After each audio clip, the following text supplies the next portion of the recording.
அண்மை செய்தியை பார்த்து வருகிறோம். ஜனநாயகன் படத்திற்கு யுஏ சான்றிதழை வழங்க நீதிபதி பி.டி. ஆஷா தற்போது உத்தரவை பிறப்பித்திருக்கிறார்.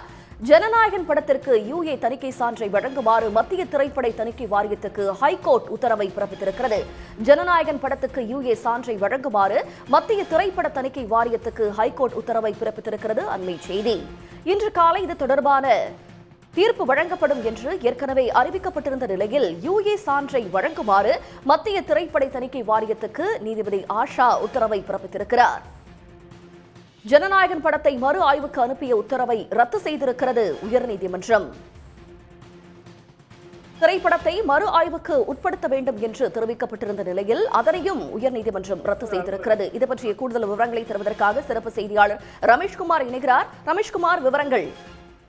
மிகவும் பரபரப்பாக எதிர்பார்க்கப்பட்ட அந்த ஜனநாயகன் பட விவகாரம் தொடர்பாக தற்போது தணிக்கை சான்றிதழை வழங்குமாறு சென்னை உயர்நீதிமன்ற நீதிபதி பி.டி. ஆஷா மத்திய தணிக்கை வாரியத்துக்கு உத்தரவிட்டிருக்கிறார்.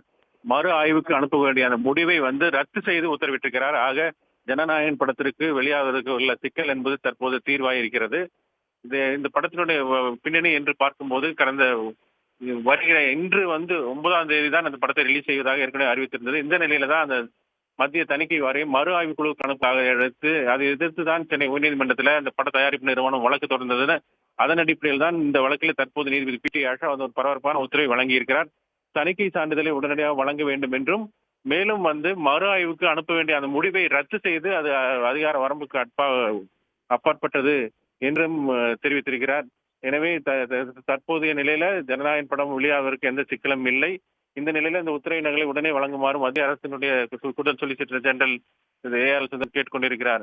ஆக இந்த வழக்கினுடைய பின்னணி என்று பார்க்கும்போது நடிகர் விஜயினுடைய கடைசி படமான ஜனநாயகன் படத்துக்கு மிகப்பெரிய எதிர்பார்ப்பு இருந்தது. அதன் அடிப்படையில இந்த படம் இன்று அந்த படம் ரிலீஸ் ஆவதாக ஏற்கனவே அறிவிக்கப்பட்டிருந்தது. இந்த நிலையில தான் நேற்று முன்தினம் இந்த படத்திற்கு யுஏ சான்றிதழ், அதாவது 14 சீன்கள் என்று சொல்லக்கூடிய அந்த பட காட்சிகளை கட் செய்துவிட்டு அதுக்கான தணிக்கை சான்றிதழ் பரிந்துரைக்கப்பட்ட நிலையில அந்த தணிக்கை குழுல இடம்பெற்ற உறுப்பினர் ஒருவர் எழுதிய கடிதத்தின் அடிப்படையில அந்த புகாரின் அடிப்படையில மறு ஆய்வுக்கு அனுப்ப மத்திய தணிக்கை வாரியத்தினுடைய தலைவர் முடிவு செய்திருந்தார். அதை எதிர்த்து தான் பட தயாரிப்பு நிறுவனம் சென்னை உயர்நீதிமன்றத்தில் வழக்கு தொடர்ந்திருந்தது. இந்த வழக்கினுடைய விசாரணை என்பது மிகவும் பரபரப்பாக நடைபெற்றது.